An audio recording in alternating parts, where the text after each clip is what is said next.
Could the U.S. economy grow faster than the current economic forecast? This is important not just to the political arguments for the tax cut, but for business planning. How much growth your company should plan for depends critically on how much the economy grows.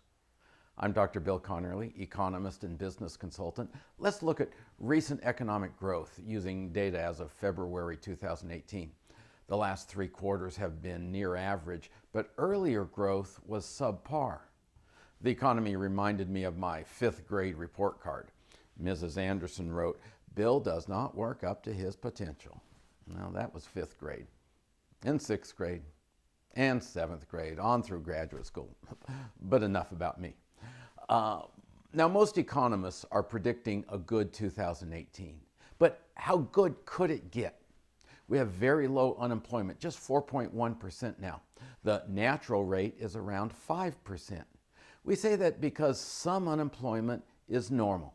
As people first enter the labor force, it takes them time to find jobs.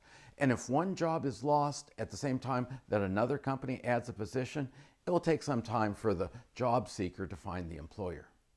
We're currently below the natural rate of unemployment, and some simple economic models say that we can't grow faster than normal because of this limit. Here's how I think of it. Low unemployment is not a brick wall. It's more like a rubber wall.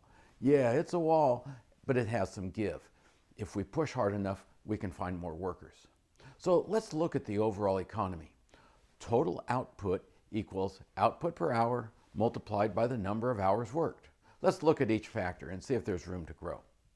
Output per hour worked we call productivity. It jumps around a lot, but has been low recently. Here are the upside possibilities. First, capital spending usually boosts productivity. That can mean fancy robots with artificial intelligence or just a more efficient version of your order entry software. And capital spending is likely to grow, partially due to the incentives in the new tax code and partially due to the tight labor market itself. People worry about robots replacing people. The first wave of capital spending this year will be machines and software replacing empty chairs, positions that companies could not fill because of the tight labor market. The second way for output per hour to grow is by shedding less valuable work. And here's a simple example. A coffee shop near me has 5 people on the job, though usually they only need 4, but a few times every hour, a bunch of customers arrive at the same time. If there's a long line, additional people won't wait, so sales are lost. The 5th worker is there just for those peak minutes, but is paid for the full hour. If one employee leaves and the shop cannot find a replacement, it gets by with 4 workers, and the average productivity of those 4 is higher than the average was when there were 5 workers. That's a boost. And the person who left probably went to a higher productivity job at higher pay, so the entire economy is better off.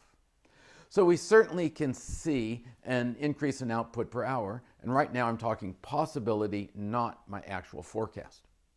Now let's turn to how many hours are worked, which I look at through labor force participation rate. To be in the labor force, a person must be working or actively looking for work. Those not looking may be retired, staying home with children, or too discouraged to even try to find a job. And that's a portion of this drop. Men in the 25 to 55 age category are not working or looking for work as much as in past generations.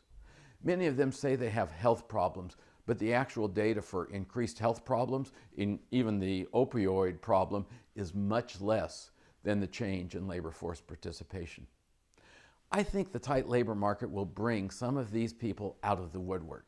They may not pound the pavement looking for a job, but a cousin or a friend will say, "We have an opening at my company. Let me introduce you to the boss." We also have more stay-at-home parents than is typical. They made their choice when their kids were born during the recession. Those kids are now in school, and the strong job market may bring some of these women, as well as the occasional dad, back to work. We also have more college students as a percentage of the young adult population than we had back in 2005. The job market may change the minds of a few people right on the fence, college or go to work. So I think it's possible to get more people working. Some of the change will come from easy job availability, some from higher wages, which I predict. I'm not ready to tell you to dial up your business expectations for this year, though. But I have recently dialed up my forecast.